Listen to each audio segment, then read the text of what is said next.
Identity card sir যেটা বলে দিয়েছেন, আর সঙ্গে থাকবে এনুমারেশন ফর্ম। প্রত্যেক বাড়িতে duplicate copy of enumeration form দিতে হবে, দুটো করে ফর্ম। এটার নামটা কি? Enumeration form. এনুমারেশন ফর্ম দেওয়া হবে প্রত্যেকজন ইলেক্টরকে। আপনার হাতে যে ভোটার লিস্ট আছে সেই অনুযায়ী প্রত্যেকজন ভোটারকে আপনাদের এনুমারেশন লিস্টটা দিতে হবে। এটা পাবেন কোথায় আপনারা? আপনাদের সুপারভাইজারের কাছে।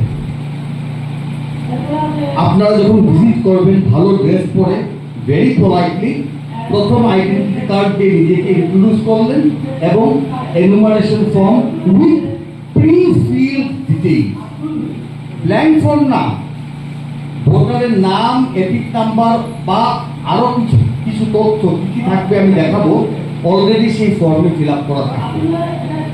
বাকি জিনিসগুলো ভোটাররা নিজে ফিল আপ করবে। Second thing, BLO visits each household, এই যে ইন ডুপ্লিকেট, এটুকু পর্যন্ত তো বোঝা গেল, কিন্তু তারপরের লাইনটি দেখুন, and guides in filling them। ফর্মটা দিয়ে দেওয়ায় আপনাদের কাজ শেষ না, ওদেরকে হেল্প করতে হবে, ওদেরকে গাইড করতে হবে কি করে সেই ফর্মটা ফিল আপ করতে হবে। সুতরাং আপনাদের কনসেপ্ট যদি ক্লিয়ার না থাকে তাহলে আপনারা কি করে ওদেরকে গাইড করবেন? একটা ডাউটও আপনাদের থাকতে পারবে না রিগার্ডিং দি ফর্ম। আজকে এই রুম থেকে বেরিয়ে যাওয়ার আগে রিগার্ডিং ফর্ম যা ডাউট থাকবে সব আমাদেরকে জিজ্ঞেস করে যাবেন। থার্ড থিং, স্যার বলেছেন ইফ লক, বাড়ি গিয়ে বাড়ি বন্ধ পেল কি করবেন? ফর্মটা স্লিপ করে দেবেন, দরজার নিচ দিকে এটা দিয়ে দেবেন এবং একটা এভিডেন্স রাখবেন, একটা ফটো তুলে যে আপনি দিয়েছেন ফর্মটা। তার সঙ্গে আপনার নাম এবং আপনার ফোন নাম্বার এটাও রেখে দেবেন, যাতে ওরা এসে কোনো কনফিউশন হলে আপনাকে ফোন করতে পারে। ভাইস ভার্সা, আপনি নিজেও ওদেরকে ফোন করবেন, করে জানিয়ে দেবেন যে আপনার বাড়ি বন্ধ পেয়েছি, ফর্ম এনুমারেশন ফর্ম আপনার বাড়িতে দেওয়া আছে, কাইন্ডলি আপনি বলুন আমি কখন আসবো। ওনার সাথে অ্যাপয়েন্টমেন্ট ফিক্স করে গিয়ে ফর্ম কালেক্ট করবেন। কয়বার যাবেন? 0+3। প্রথম যেদিন ফর্ম দিতে গেলেন এটাকে 0 ধরা হবে, তারপরে 3 বার।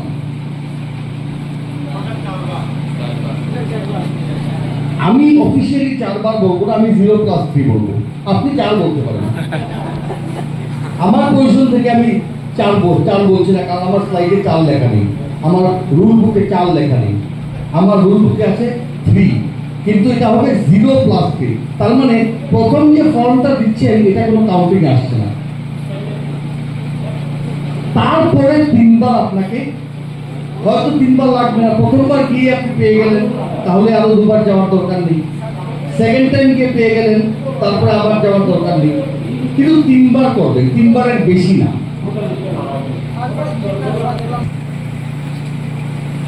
একটা বাড়িতে গেলেন, সেই বাড়ির লোকেরা বললো আমার তো সময় নেই, বা মানে বসে ফর্ম ফিল আপ করবো। ফাইন, করবেন না, আপনি voters.eci.gov.in এই ওয়েবসাইটটা ওদেরকে বলে আসবেন যে টোটাল এই কাজটা অনলাইনে করা যায়। voters.eci.gov.in এই ওয়েবসাইটে গিয়ে ভোটাররা অনলাইন ফর্মটা সাবমিট করতে পারেন। আপনার কাছে আসবে কি করে? আপনার যে BLO অ্যাপ আছে, যেই মুহূর্তে ও সাবমিট করবে এটা আপনার কাছে চলে আসবে, আপনি এখান থেকে ভেরিফাই করতে পারবেন। আরেকটা সিচুয়েশন চিন্তা করুন, একটা বাড়িতে গেলেন, 7 জন ভোটার, 5 জন প্রেজেন্ট, একজন অস্ট্রেলিয়া থাকেন, একজন দুবাই থাকেন। ভোটাররা জিজ্ঞেস করবেন আমরা কি করে করবো, ওরা তো দুবাই থাকেন, ওদেরকে কি করে ফর্ম পাঠাবো? দরকার নেই, আপনারা ওদেরকে, পরিবারের লোকেদের বলবেন, আপনারা ওদেরকে বলুন যে অনলাইনে ফর্মটা সাবমিট করে দিন, টোটাল প্রসেসটা অনলাইনে হয়ে যায়। এই যে এনুমারেশন ফর্মটা সাবমিট করলাম, তার সঙ্গে ডকুমেন্টসের প্রশ্ন আসবে, এখানেই সবচেয়ে মুশকিল। কি ডকুমেন্ট? প্রথম কথা হচ্ছে গিয়ে স্যার আপনাদেরকে দেখিয়েছে 2005-এর voter list, that is the date. সেটা 2004 না, 2006 না, 2000 না, 2014 না, 2010 না, অনলি অ্যান্ড অনলি 2005-এর ভোটার লিস্টে যাদের নাম আছে তাদের নামই শুধু প্রাথমিকভাবে কাউন্ট হবে। আমি বলছি, বাকিদের নাম বাদ যাবে না। 2005-এর ভোটার লিস্টে যাদের নাম থাকবে ওরা কি করবেন, ফার্স্ট পেজটা, ভোটার লিস্টের কপির প্রথম পেজটা জেরক্স করবেন, আর যে পেজে ওদের নাম আছে সেই পেজটা জেরক্স করবেন। জেরক্স করে যত নম্বর সিরিয়ালে ওদের নামটা আছে, ধরো 13 নম্বর বা 15 নম্বর সিরিয়াল নাম্বার 15টা টিক করবেন, টিক করে নিচে একটা সই করে দেবেন। ওদের ক্ষেত্রে আর কোনো ডকুমেন্ট লাগবে না, অনলি 2005 ভোটার লিস্ট। এইটার সঙ্গে সঙ্গে একটা প্রশ্ন আসবে, তাহলে ভোটার লিস্ট কি সার্টিফাইড কপি লাগবে? কোনো সার্টিফাইড কপি না, অনলাইন পাওয়া যাবে ভোটার লিস্ট, আপনাদের কাছেও দেওয়া থাকবে। বিভিন্ন জিপিএ অফিসে কি বলে থেকে, panchayat office, BDO office, circle office, online everywhere it will be available. বা অনলাইন থেকে দুটো পেজ জাস্ট প্রিন্ট আউট করে সাবমিট করে, এইটাই ডকুমেন্ট, আর কোনো ডকুমেন্টের দরকার নেই। নো স্যার, আমি একবারও বলিনি বিএলও সেক্রেটারি ইমাজিনারি সিচুয়েশন কেন ক্রিয়েট করছেন। আমি আবার বলছি, আপনি ভোটার, 2005-এর আপনার ভোটার লিস্টে নাম আছে, this is the only document required যাদের 2005-এ ভোটার লিস্টে নাম আছে। প্রশ্ন আসছে, তাহলে বাকিদের কি হবে? বাকিদের ক্ষেত্রেও হবে। সাপোজ আমি আমার এক্সাম্পল দিই,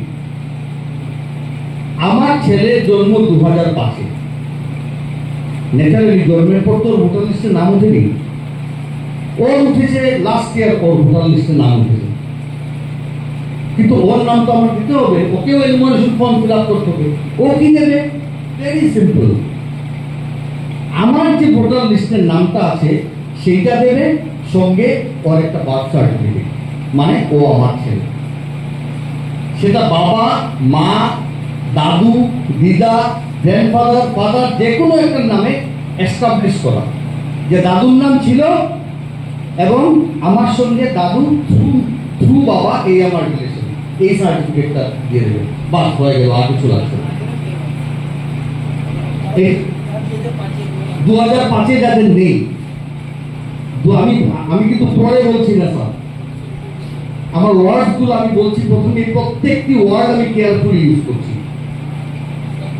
2005-এ যাদের নাম নেই, 1998-এ আছে, 1980-তে নাম আছে, 2005-এ নেই, হবে না। থার্ড ক্যাটেগরি হচ্ছে গিয়ে অন্য ডকুমেন্টস দিয়েও আপনি করতে পারেন, কিন্তু সেটা ফর্ম 6 দিয়ে করতে হবে। আমি আসছি যেটা, বিএলও কি করবেন, প্রথম যে এনুমারেশন ফর্মটা দিয়ে আসলেন এগুলোকে কালেক্ট করবেন, সঙ্গে কি কালেক্ট করবেন, ডকুমেন্ট। এইটুক পর্যন্ত ঠিক ছিল, কিন্তু তারপরের লাইনটা আরো dangerous, gives acknowledgement on the second copy। 2 number duplicate কপিটা যে দিয়ে এসছেন সেটাতে আপনি রিসিপ্ট কপি ভোটারকে দিয়ে আসবেন। তার মানে কি, ভোটারের কাছে এখন প্রমাণ আছে যে আপনি ওনার কাছ থেকে ফর্ম নিয়েছেন এবং ডকুমেন্ট দিয়ে গেছেন। বুঝতে পারছেন এটার ইম্পর্টেন্সটা, ইমপ্লিকেশনটা? বুঝতে পারছেন তো এটা ইমপ্লিকেশনটা? মানে এখন দায়িত্ব আপনার, আপনি আমার কাছ থেকে আমার